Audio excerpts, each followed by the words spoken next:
नमस्कार, पहाड़ प्राइम में आप सभी का स्वागत है। मैं हूं आपके साथ अनु सिंह। खबरों की शुरुआत इस वक्त की बड़ी खबर से करेंगे। उत्तराखंड में चल रहे ऑपरेशन देवदूत पर एक बड़ा अपडेट आपको दे दें। ऑपरेशन देवदूत चल रहा है, जिसमें तीसरे दिन का रेस्क्यू और सर्च ऑपरेशन पूरा हो गया है। बर्फबारी की वजह से रेस्क्यू ऑपरेशन में परेशानी आई। हादसे वाली जगह पर बर्फबारी हो रही है, ऐसे में रेस्क्यू ऑपरेशन को चलाने में दिक्कतों का सामना टीम को करना पड़ा। अब तक कुल 16 शव बरामद किए जा चुके हैं, जबकि बर्फ में दबे 13 और लोगों की कल तलाश होगी। अभी कुछ और लोग हैं जिन्हें खोजना बाकी है। ये ऑपरेशन अभी भी चल रहा है। इसे नाम दिया गया है ऑपरेशन देवदूत। इससे जुड़ा ये बड़ा अपडेट आपको दे रहे हैं। तीसरे दिन का रेस्क्यू और सर्च ऑपरेशन पूरा हुआ है। हालांकि आज कुछ परेशानियां जरूर आई। बर्फबारी की वजह से रेस्क्यू ऑपरेशन में दिक्कतें आई।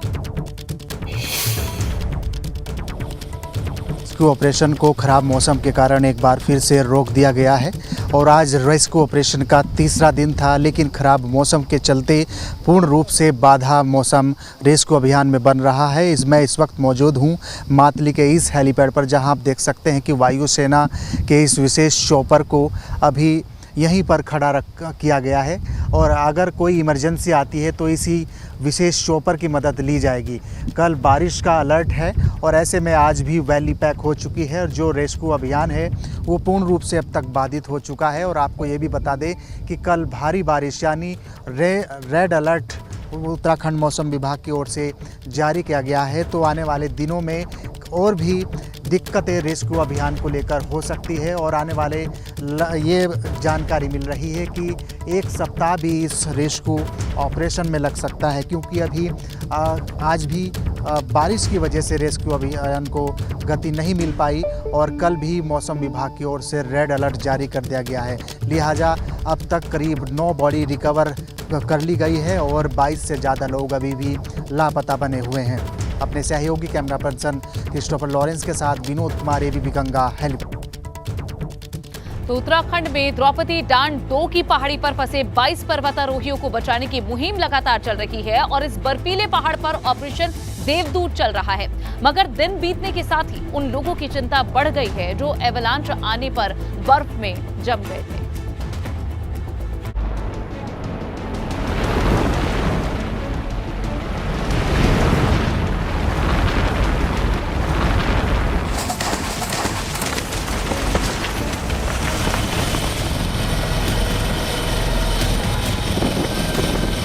उत्तरकाशी में 18,000 फीट की ऊंचाई पर ऑपरेशन जिंदगी चल रहा है।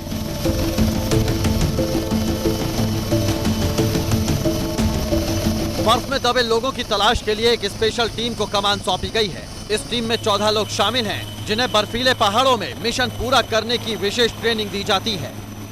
रेस्क्यू ऑपरेशन में गुलमर्ग के हाई एल्टीट्यूड स्कूल से टीम यहां पर पहुंच चुकी है। गुलमर्ग हाई एल्टीट्यूड स्कूल में इनकी ट्रेनिंग होती है और कठोर से कठोर जो एक बड़ा प्रशिक्षण है इनको प्राप्त है। अब इस बड़े रेस्क्यू ऑपरेशन में इनकी सहभागिता देखने को मिलेगी, यानी जो एक बड़ी यानी कठोर ट्रेनिंग इनके पास में है, अब उसको यहाँ पर इस्तेमाल किया जाएगा। और आप देख पा रहे हैं कि अब तक करीब 27 लोग अभी लापता हैं, जिनको खोजने का काम ये गुलमर्ग के हाई एल्टीट्यूड स्कूल के एक्सपर्ट लोग करेंगे।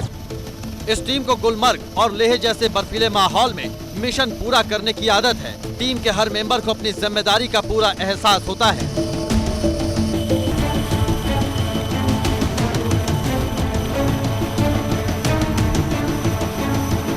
मगर समय बीतने के साथ ही बर्फ में दबे लोगों के परिजनों की चिंता बढ़ गई है। अब उनकी नाराजगी भी सामने आ रही है। मेरे फैमिली मेंबर 3 मेंबर थे, 2 बेसिक कोर्स में थे और एक एडवांस कोर्स में थी। मेरी भांजी है, उसकी डेथ हो गई है और मैं पिछले 2 दिनों से डीएम और विधायक ऑफिस के चक्कर काट रहा हूँ। कोई हमें बताने को राजी नहीं है कि हमारे फैमिली मेंबर का क्या है, उनकी डेड बॉडी के साथ क्या होगा। कोई रिस्पांस नहीं आ रहा किसी को हम पूछने जा रहे हैं। हम बोल रहे हैं हमने सारे कोर्स कर रहे हो, एनआईएम से कोर्स कर रहे, क्वालिफाइड है, हमें बोलो। हम खुद अपना डेड बॉडी उठा के लाते हैं। जो हमारे रिलेटिव वहाँ पे फंसे हैं उनका डेड बॉडी हम उठा के लाते हैं, पर कोई जवाब देने को तैयार नहीं, बात करने को तैयार नहीं। डीएम ऑफिस के बाहर हमारा नाम लिखा हुआ है, हमें वेट कराया जाता है बाहर कि आप बाहर बैठिए, बताते हैं, फिर गायब हो जाते हैं। लोगों की नाराजगी साफ झलक रही है, मगर अधिकारियों के पास कोई पुख्ता जानकारी नहीं है। सुपरविजन में पूरा ये ऑपरेशन चल रहा है और आप हर बार कह रहे हैं कि निम्न जानकारी देगा, तो जिला प्रशासन यहाँ क्या रहा है? नहीं, ऐसा नहीं है। डायरेक्ट हमारा कम्युनिकेशन निम के थ्रू ही हो रहा है, क्योंकि वहाँ एक एडवांस एरिया है।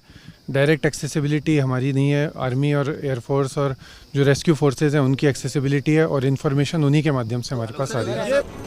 जिस जगह से एवलांच आया वो काफी दुर्गम इलाका है, वहाँ ज्यादातर समय बर्फ ही जमी रहती है, इसलिए ऑपरेशन चलाना बड़ी चुनौती है। ऐसे में कहना मुश्किल है कि सभी लोगों को कब तक रेस्क्यू किया जा सकेगा। एबीपी गंगा के लिए उत्तरकाशी से विनोद कुमार के साथ दिग्वीर बिष्ट की रिपोर्ट।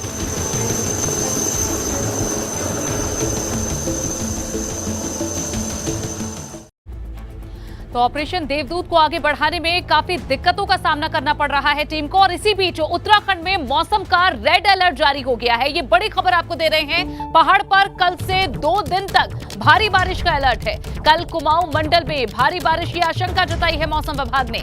8 अक्टूबर को पूरे उत्तराखंड में बारिश का अलर्ट है। साथ ही 10 अक्टूबर तक आसमानी आफत का अलर्ट जारी किया गया है।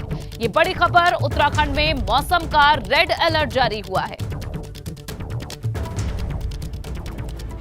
अब बढ़ेंगे आगे। पौड़ी में हुए बस हादसे को लेकर रेस्क्यू का काम पूरा हो चुका है। प्रशासन के मुताबिक इस हादसे में कुल 33 बारातियों की मौत हुई है, जबकि हादसे में 18 लोग घायल हुए हैं। इस हादसे के बाद गांव में मातम का माहौल है।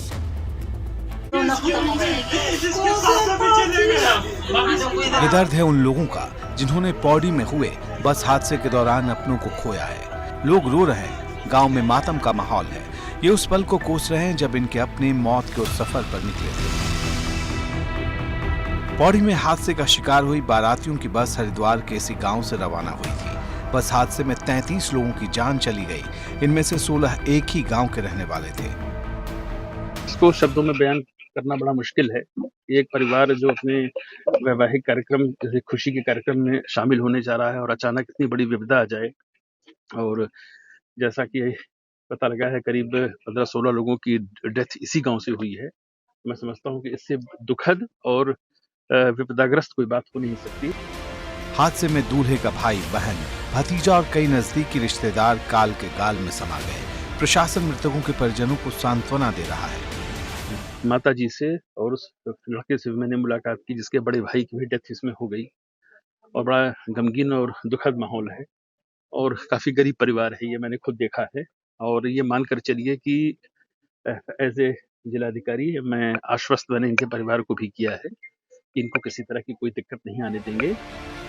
दूल्हे के ड्राइवर ने बताया कि दूल्हे की गाड़ी के आगे सांप आ जाने की वजह से उसने ब्रेक लगाए थे। इस दौरान पीछे से आ रही बारातियों से भरी बस कार को ओवरटेक करते हुए गहरी खाई में जा गिरी। अचानक ही मेरी गाड़ी के आगे एक सांप आया, तो गाड़ी काफ़ी पीछे थी, तो मैंने उस सांप के लिए गाड़ी रोकी। गाड़ी रोक करके जो मेरी सवारी थी वो बोलने क्या हुआ, तो फिर मैंने गाड़ी पीछे करके उसको दिखाया कि देखो ये सांप निकल रहा था। इतना में अचानक गाड़ी भी पीछे आ गई हमारे। फिर गाड़ी वाले ने मेरे को डीपर दिया, मैंने उसको साइड दे दी, वहाँ जगह थी तो साइड दे दी, वो आगे निकल गया। हम उसके पीछे थे। आगे एक बैंड आया, बैंड पे जैसे ही वो बैंड काटा उसने, ऐसे ही उसका जो है कमानी का मेन पटा टूटा और ड्राइवर साइड कर उधर से गाड़ी वो खाई में गिरी। क्या पता था कि शादी में हंसी खुशी का माहौल यूं मातम में बदल जाएगा। एबीपी गंगा के लिए हरिद्वार से रोहित सिखौला की रिपोर्ट।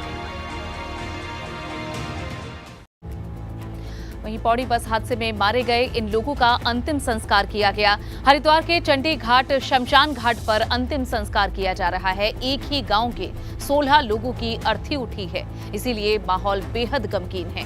लोग रो रहे हैं, बिलख रहे हैं और अपनों को याद कर रहे हैं।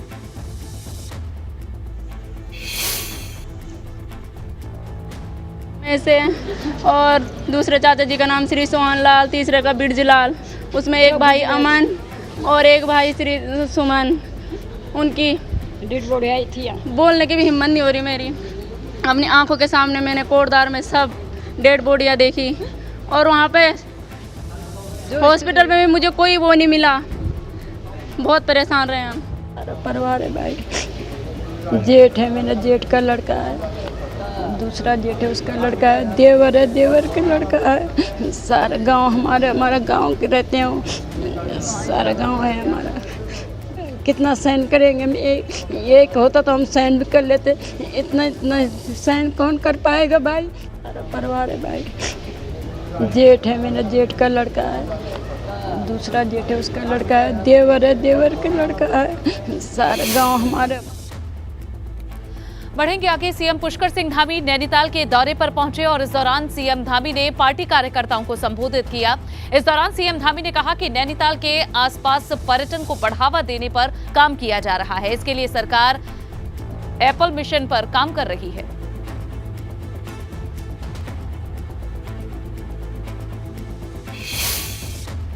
और अब खबर देहरादून से। विधानसभा अध्यक्ष रितु खंडूरी ने किया है औचक निरीक्षण। विधानसभा में कार्यालयों का औचक निरीक्षण उन्होंने किया। स्पीकर के निरीक्षण से इस दौरान विधानसभा में हड़कंप मच गया। विधानसभा अध्यक्ष ने व्यवस्थाओं को दुरुस्त करने के निर्देश दिए। ये तस्वीरें जहां विधानसभा अध्यक्ष रितु खंडूरी ने औचक निरीक्षण किया। इस दौरान जो कुछ खामियां पाई गई उन्हें दुरुस्त करने के निर्देश भी दिए। विधानसभा में कार्यालयों का ये औचक निरीक्षण किया गया। एक और खबर रुद्रपुर से मिल रही है बड़ी, जहां रुद्रपुर में तैनात मुख्य प्रशासनिक अधिकारी ने सुसाइड किया है। जहरीला पदार्थ खाकर सुसाइड किया गया है। जिला उद्योग केंद्र के मुख्य प्रशासनिक अधिकारी थे प्रवीण। सुसाइड नोट में खुदकुशी की वजह भी लिखी है। विभाग को कई बार ट्रांसफर की अपील दी गई। काम का बोझ बहुत ज्यादा था। ये सुसाइड नोट में खुदकुशी की वजह लिखी गई है। ट्रांसफर नहीं होने से परेशान चल रहे थे। और देहरादून से एक और बड़ी खबर मिल रही है। पुलिस को चकमा दे रहा है बॉबी कटारिया। आज भी कोर्ट में पेश होने नहीं आया बॉबी कटारिया। बी वारंट के तहत बॉबी कटारिया को कोर्ट के अंदर पेश होना था, लेकिन पुलिस को लगातार चकमा दे रहा है बॉबी कटारिया। आज भी कोर्ट में पेश होने नहीं आया बॉबी कटारिया। बॉबी कटारिया का जो बी वारंट था हमारे द्वारा जेल में दाखिल किया गया था और उसमें जो है 6 तारीख की जो डेट थी जिसमें कि उसको यहाँ पर पेश किया जाना था।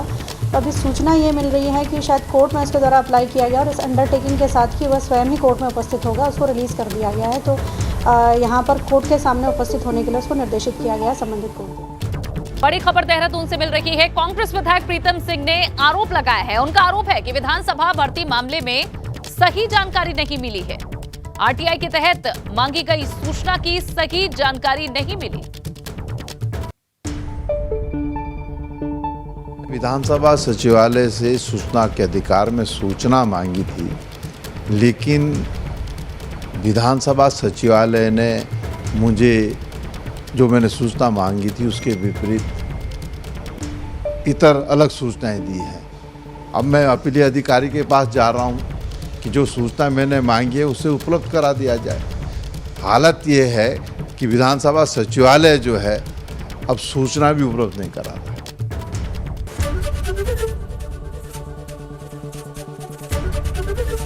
एबीपी गंगा, खबर आपकी, जुबान आपकी।